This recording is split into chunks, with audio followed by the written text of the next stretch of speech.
ज्ञानाचा महासागर असणाऱ्या बाबासाहेब आंबेडकरांबद्दल या गोष्टी तुम्हाला माहिती आहेत का? बाबासाहेब हे एकमेव असे भारतीय आहेत ज्यांचा लंडनमध्ये पुतळा आहे. बाबासाहेब हे जगातील एकमेव असे नेते आहेत ज्यांनी पिण्याच्या पाण्यासाठी सत्याग्रह केला होता.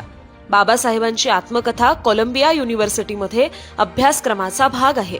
वेटिंग फॉर अ व्हिसा ही अवघ्या 20 पानांची आत्मकथा बाबासाहेबांनी 1935 ते 36 या काळात लिहिली होती.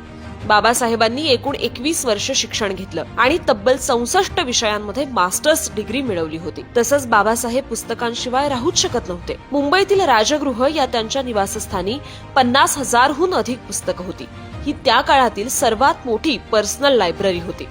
त्यांचं अॅनिहिलेशन ऑफ कास्ट म्हणजेच जातीप्रथेचं निर्मूलन हे पुस्तक त्या काळात बंदी घालण्यात आलं. पण आजही ते पुस्तक जगभर वाचलं जातं.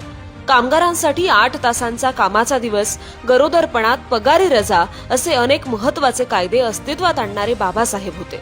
पण इतकं सगळं करूनही त्यांना हयात असताना सरकारकडून एकही मोठा पुरस्कार देण्यात आला नाही आणि मृत्यूनंतर 40 वर्षांनी त्यांना भारतरत्न हा सर्वोच्च सन्मान देण्यात आला.